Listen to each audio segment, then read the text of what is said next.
Hello friends, स्वागत है आपका हमारे YouTube channel Study with Ravi पर। फ्रेंड्स, आज की इस क्लास में हम सामान्य हिंदी का प्रैक्टिस सेट नंबर 2 करने वाले हैं, जिसमें सभी क्वेश्चन इंपॉर्टेंट और सिलेक्टेड हैं और वही प्रश्न हैं जो पिछली परीक्षाओं में पूछे जा चुके हैं। तो फ्रेंड्स, आज की वीडियो इंपॉर्टेंट रहने वाली है, तो आप वीडियो के अंत तक बने रहिएगा। अगर आपका वीडियो का एग्जाम है तो आपके लिए ये प्रैक्टिस सेट इंपॉर्टेंट रहने वाले हैं। तो चलिएगा शुरू करते हैं दोस्तों आज की अपनी इस क्लास को, जिसका पहला प्रश्न है, बताना है दोस्तों कि हिंदी की मूल उत्पत्ति किससे हुई है। तो हिंदी की मूल उत्पत्ति हुई है सोर्स यानी अफरन से। राइट आंसर है ऑप्शन डी। ठीक है, तो याद रखिएगा कि सोर्स यानी अफरन से हिंदी की मूल उत्पत्ति हुई है। अगला प्रश्न है कि भारत की प्रथम देश भाषा कौन सी है। तो भारत की प्रथम देश भाषा है पाली। राइट आंसर रहा ऑप्शन ए। याद रखिएगा कि हिंदी की आदि जननी भाषा है संस्कृत। ठीक है, तो दोनों क्वेश्चन डिफरेंस है, याद रखनी है। अगला प्रश्न है कि निम्नलिखित में से कौन सी भाषा संस्कृत भाषा का अपभ्रंश है।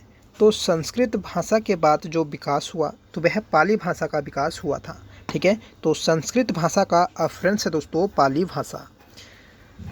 नेक्स्ट क्वेश्चन रहेगा और बताइएगा कि भाषा के शुद्ध रूप का ज्ञान किससे होता है। तो भाषा के शुद्ध रूप का जो ज्ञान होता है तो वह आपका व्याकरण से होता है। सही आंसर है ऑप्शन बी।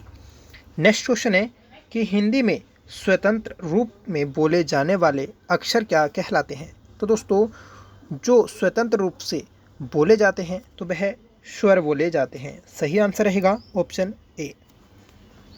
अगला प्रश्न है कि हिंदी भाषा में वे ध्वनियाँ कौन सी हैं जो दूसरी ध्वनियों की सहायता से बोली या लिखी जाती हैं। तो दोस्तों, ये है व्यंजन होते हैं। सही आंसर है ऑप्शन बी। व्यंजन जो होते हैं तो वह दोस्तों स्वरों की सहायता से बोले जाते हैं। नेक्स्ट क्वेश्चन है कि क, ख, ग और फ में कौन सा उर्दू से लिया गया है। तो ये 4 वर्ण दिए हैं दोस्तों, इसमें कौन सा उर्दू से लिया गया है ये आपको बताना है। तो इसमें लिया गया है दोस्तों ख। सही आंसर रहेगा ऑप्शन डी। अगला प्रश्न है कि जिन शब्दों में अंत में आ आता है उन्हें क्या कहते हैं। तो दोस्तों, जिन शब्दों के अंत में छोटा आ लगा होता है तो वह अकारांत कहलाते हैं। ठीक है, अगर बड़ा आ की बात करें ये लगा हो तो उसे दोस्तों अकारांत कहते हैं, ये आपको याद रखना है। नेक्स्ट क्वेश्चन है कि घाट घाट का पानी पीना। तो घाट घाट का पानी पीना, ठीक है, इस मुहावरे का क्या अर्थ है दोस्तों ये बताना है। तो घाट घाट का पानी पीने का मतलब होता है अनुभवी होना। सही आंसर है ऑप्शन डी। अगला प्रश्न है कि आ बैल मुझे मार। तो आ बैल मुझे मार, इसका क्या अर्थ है। तो इसका अर्थ है दोस्तों जानबूझकर मुसीबत में पड़ जाना। नेक्स्ट क्वेश्चन है ढाक के वही 3 पात होना। तो ढाक के वही 3 पात होना, इसका अर्थ है दोस्तों सदा एक सा। ठीक है, तो सदा एक सा के लिए होता है ढाक के वही 3 पात होना। नेक्स्ट क्वेश्चन है कि 99 के फेरे में पड़ना। तो 99 के फेरे में पड़ना, इसका मतलब होता है दोस्तों धन कमाने में लगा रहना। अगला प्रश्न है और बताना है कि वह बालक जिसे गोद लिया गया हो।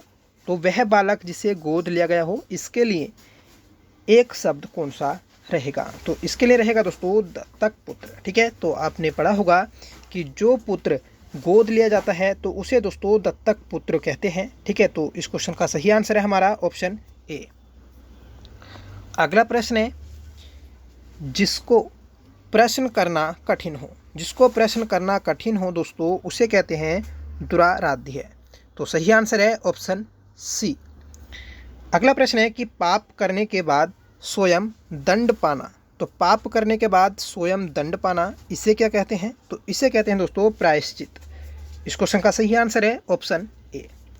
सीधे बढ़ते हैं नेक्स्ट क्वेश्चन की ओर और बताना है कि कविश्वर, तो इसमें दोस्तों कौन सी संधि है। तो पहले तो ये पता होना चाहिए दोस्तों कि इसे संधि विच्छेद कैसे करेंगे।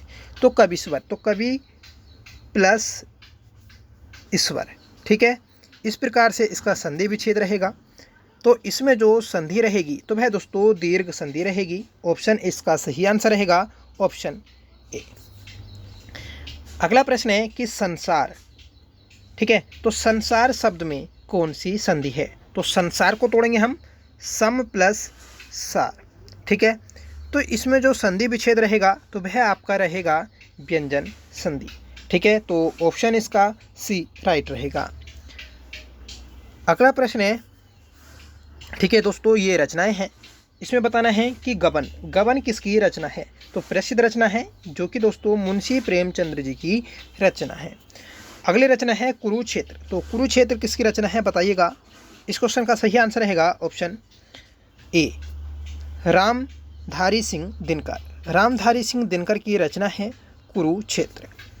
अगला प्रश्न है और बताइएगा कि चित्रलेखा, चित्रलेखा के रचनाकार कौन हैं? तो चित्रलेखा के रचनाकार हैं ऑप्शन बी, भगवती चरण वर्मा। और दोस्तों नेक्स्ट क्वेश्चन इंपॉर्टेंट और क्वेश्चन रहेगा कि यामा किसकी रचना है? दोस्तों काफ़ी एग्जाम में पूछे जाने वाली रचना है, क्योंकि दोस्तों यामा के लिए पहला हिंदी के क्षेत्र में ज्ञानपीठ पुरस्कार दिया गया था किसी महिला को, और किसे दिया गया था? महादेवी वर्मा को। कब दिया गया था दोस्तों? ये दिया गया था 1982 में। तो याद रखेगा कि महादेवी वर्मा पहली महिला हैं जिन्हें हिंदी के क्षेत्र का सर्वोच्च सम्मान ज्ञानपीठ पुरस्कार दिया गया था, ठीक है।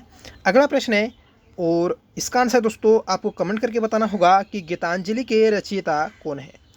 तो कमेंट करके बताना है कि गीतांजलि के रचयिता कौन है, ठीक है। ये भी दोस्तों इम्पोर्टेंट रचना है।